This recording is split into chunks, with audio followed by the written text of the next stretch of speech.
नमस्कार, मैं मनोज भट्ट। आप देख रहे हैं किसान तक। प्याज एक्सपोर्ट बैन से किसानों की मुश्किलें बढ़ी हुई हैं।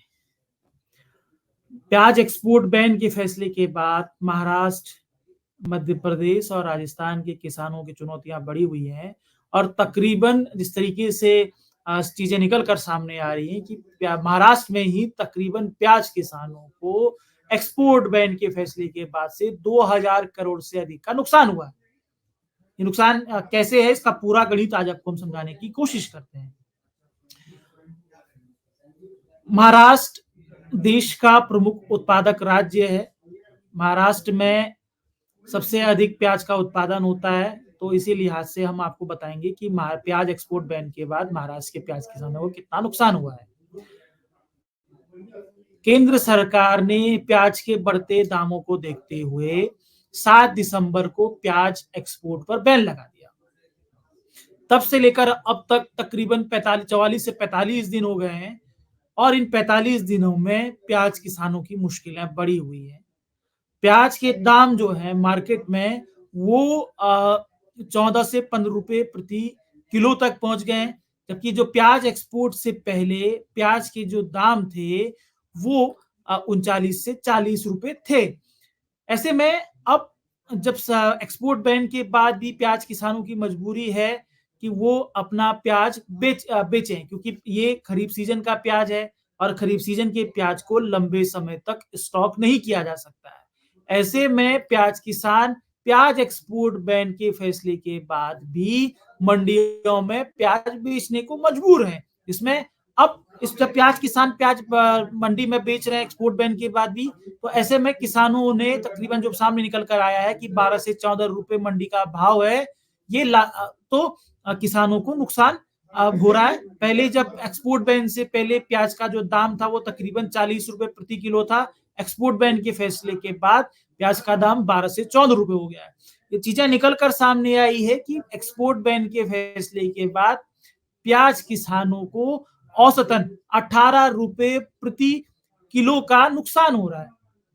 अब 7 दिसंबर से लेकर अब तक एक डाटा कहता है कि महाराष्ट्र की जो लासलगांव प्याज मंडी है, जिसे नागपुर नासिक की जो नासिक में ये स्थित है, लासलगांव प्याज मंडी से बाजार समिति कहा जाता है, जो एशिया की सबसे बड़ी प्याज मंडी है।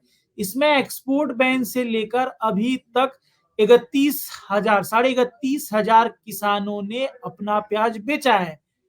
मजबूरी यही है कि खरीफ सीजन के प्याज को लंबे समय तक एक्सपोर्ट नहीं किया जाता है। किसानों को इस बात की आशंका थी कि प्याज को अगर लंबे समय तक स्टॉक करके रखा जाएगा तो उनका प्याज खराब हो जाएगा। ऐसे में इन किसानों ने 12 से 14 रुपए प्रति किलो में प्याज बेचा है। तकरीबन एक्सपोर्ट बैन से जो फैसला हुआ था उसमें एक्सपोर्ट बैन से पहले प्याज के दाम 40 रुपए किलो थे। मैं दोहरा रहा हूं इस बात को। ऐसे में औसतन 18 रुपए प्रति किलो का नुकसान हुआ है। अब जो डाटा कहता है वो यही है कि इस अवधि में 31,500 सिर्फ नासिक मंडी में प्याज बेचने वाले किसानों ने तकरीबन 4.5 लाख क्विंटल प्याज बेचा है। 4.5 लाख क्विंटल, तकरीबन 480 लाख क्विंटल प्याज एक्सपोर्ट बैन के बाद प्याज किसानों ने बेचा है।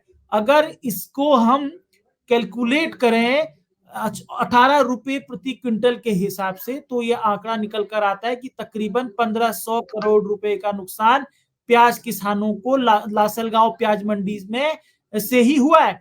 अगर हम ये तकरीबन 1500 करोड़ का नुकसान प्याज किसानों को लासलगांव प्याज मंडी से हुआ है। अगर हम महाराष्ट्र की बात करें तो महाराष्ट्र में किसानों से प्याज खरीदने वाली मंडियों में पुणे मंडी है, अहमदनगर मंडी है और इसी के साथ साथ सोलापुर मंडी भी है। इन किसानों में भी एक्सपोर्ट बैन के बाद प्याज किसानों ने अपनी प्याज बेची है। सभी मंडियों में तकरीबन 12 से 14 रुपए किलो का भाव है और एक्सपोर्ट बैन से पहले जो प्याज के रेट थे वो तकरीबन 40 रुपए के आसपास थे। इस हिसाब से अगर अनुमान लगाया जाए, हालांकि नासिक की लासलगांव प्याज मंडी की तुलना में ये मंडियां छोटी हैं, लेकिन फिर भी अगर हिसाब लगाया जाए अनुमान के तौर पर तो तकरीबन 500 करोड़ रुपए का नुकसान इन मंडियों से किसानों को हुआ है। ये किसानों का ये नुकसान तब हुआ है जब प्याज के किसान पिछले 2 से 3 सालों से, महाराष्ट्र के प्याज के किसान 2 से 3 सालों में बहुत कम दामों में अपनी फसल बेचने को मजबूर हैं। मैंने फिर पहले भी आपको बताया था कि भारत सरकार ने 7 दिसंबर को प्याज एक्सपोर्ट पर बैन लगा दिया था।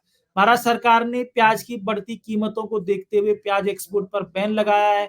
हम ये देखते हैं कि ये फैसला किस तरीके से लिया गया था, लेकिन इस फैसले के पीछे की जो वजह है, संभवतः सरकार के नजरिए से उसका जो देखने का दृष्टिकोण रहा हो अलग हो। प्याज की बढ़ती दामों को नियंत्रित करने के लिए अंतर्राष्ट्रीय स्तर पर प्याज को लेकर हाहाकार मचा हुआ है। हम देख रहे हैं कि दुनिया भर में प्याज के दाम किस तरीके से आगे बढ़े हैं और इसके बाद भारत सरकार ने ये फैसला लिया था, लेकिन ये फैसला किसानों के लिए बड़े स्तर पर नुकसानदायक साबित हो रहा है, क्योंकि उससे पहले हमने देखा था कि प्याज लंबे समय तक 2 से 3 रुपए किलो, 4 रुपए किलो, 5 रुपए किलो, 6 रुपए किलो भी थी। 2 साल तक महाराष्ट्र के प्याज किसानों ने औसतन 10 रुपए प्रति किलो के हिसाब से प्याज बेची, जबकि उनकी लागत जो है वो 20 रुपए से 25 रुपए प्रति किलो आती है। ऐसा दावा महाराष्ट्र के प्याज किसानों का ही कहना है कि प्रति किलो 20 से 25 रुपए प्रति किलो प्याज की लागत आती है, लेकिन पिछले 2 सालों से प्याज किसानों ने औसतन 10 रुपए प्रति किलो प्याज बेची। इस साल अगस्त में प्याज के दाम थोड़ा सा बेहतर होने लगे थे, किसानों को 24 से 25 रुपए किलो प्याज मिलने लगा था, लेकिन प्याज के दामों ने एकदम बाजार में जब रफ्तार पकड़ी तो सरकार ने प्याज के एक्सपोर्ट पर 40% ड्यूटी लगा दी। इसके बाद भारत सरकार ने नेफेड वो जो दूसरे सहकारी संस्थान है उसके माध्यम से अतिरिक्त प्याज खरीदने की बात की और 24 रुपए 10 पैसे प्रति किलो प्याज का दाम तय कर दिया। लेकिन उसके बाद सरकार ने किस तरीके से प्याज के बढ़ते दामों को कम करने के लिए 7 दिसंबर में प्याज एक्सपोर्ट बैन कर दिया। उससे प्याज के दाम प्याज की मंडियों में धराशायी हो गए। 40 रुपए किलो जो प्याज पहुंच गया था वो 12 से 14 रुपए किलो तक पहुंच गया। इन स्थितियों में प्याज किसानों की मुश्किलें बढ़ी हुई हैं और औसतन महाराष्ट्र के ये प्याज किसानों को तकरीबन 44 से 45 दिनों में 2000 करोड़ रुपए का नुकसान होने का अनुमान लगाया जा रहा है। इससे पहले का जो नुकसान था वो एक अलग है, लेकिन और देखा जाएगा कि प्याज किसानों को लेकर राहत देने के लिए 2023 जनवरी में जो एकनाथ शिंदे सरकार थी उन्होंने सब्सिडी देने की बात की थी कि वो एक न्यूनतम सब्सिडी देगी, लेकिन उसको लेकर भी प्याज किसानों का आरोप है कि वो प्याज सब्सिडी अभी तक किसानों को नहीं मिली हुई है। ऐसे में प्याज किसानों की मुश्किलें बढ़ी हुई हैं और प्याज किसानों को जिस तरीके से नुकसान हुआ है एक्सपोर्ट बैन के बाद, इसको लेकर भी कहीं ना कहीं सरकार को समझने की आवश्यकता है। बेशक प्याज एक्सपोर्ट पे बैन का फैसला प्याज के दामों को नियंत्रित करने का होगा, उसके पीछे एक बड़ी आबादी को सस्ता, सुलभ और कम दाम में प्याज उपलब्ध करवाने की मंशा सरकार को होगी।